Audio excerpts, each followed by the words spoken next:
Welcome to my channel. બહાર જમણવારમાં મળે તેવું રીંગણ બટાકાનું ટામેટાનું શાક ઘરે નથી બનતું, તો આજે એવા શાકની રેસીપી લઈને આવીશું.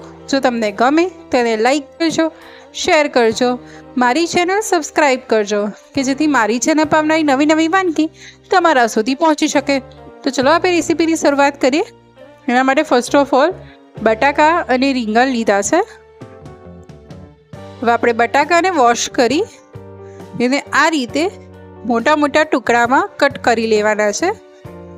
કટ થઈ જાય એટલે એને સાઈડ કરી લઈશું. એ જ રીતે રીંગણને બી મોટા મોટા ટુકડામાં કટ કરી લેવાના છે.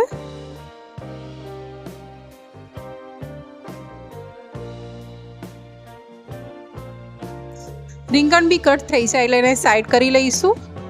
અને એ રીતે બધા જ બટાકા અને રીંગણને કટ કરી લઈએ. એટલે કુકરમાં લઈ લઈશું. થોડું પાણી લઈ લઈએ 1 કપ જેટલું.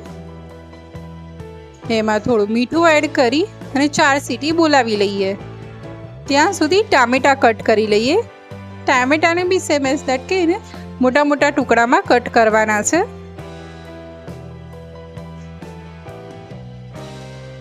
ટામેટા બી કટ થઈ જાય એટલે એને સાઈડ કરી લઈએ.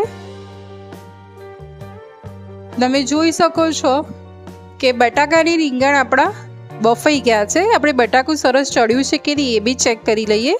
તો બટાકું પ્રોપર બફાઈ ગયું છે અને રીંગણ બી સરસ બફાઈ ગયા છે. હવે શાકને વઘારવા માટે આપણે એક પેનમાં તેલ લઈ લીધું છે. તેલને સરસ ગરમ થવા દઈશું. તેલ ગરમ થઈ જાય એટલે એક તમાલપત્ર, એક તજનો ટુકડો અને 1-2 લવિંગ, રાઈ એડ કરીએ, થોડી હિંગ, લીલા મરચાંના ટુકડા, લીમડો. મરચાં થોડા સતળાઈ જાય એટલે ટામેટા એડ કરી લઈએ. ટામેટાને 1-2 મિનિટ સ્ટર કરી લઈશું.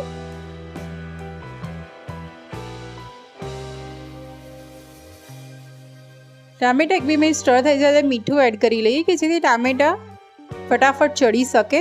અને થોડો ગોળ લઈ લીધો છે. તમે ગોળ ના ફાવતો હોય તો તમે ખાંડ બી લઈ શકો છો. હવે એમાં લાલ મરચું, ધાણા જીરું, હળદર, બધા સ્પાઇસીસ અને ટામેટાને પ્રોપર મિક્સ કરી લઈએ. અને 1-2 મિનિટ એને કૂક કરી લઈએ કે જેથી એની કચાશ ના રહી જાય.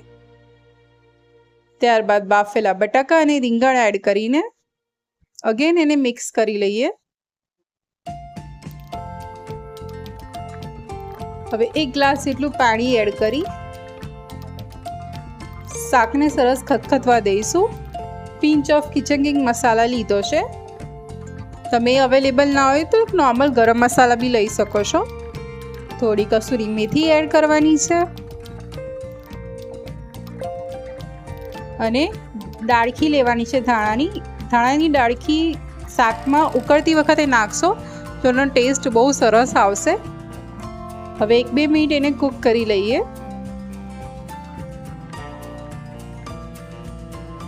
તમે જોઈ શકો છો કે આપણા તેલ સરસ રિલીઝ થઈ ગયું છે શાકમાંથી અને શાકનો કલર બી બહુ સરસ આવી ગયો છે.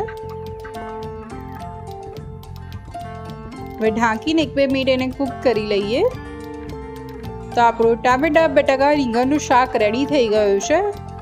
એને તમે રોટલી, પરાઠા, પૂરી સાથે એન્જોય કરી શકો છો.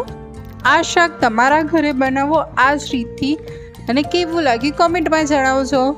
આવી બીજી રેસીપી સાથે ફરી મળીશ. આવજો. જય શ્રી કૃષ્ણ.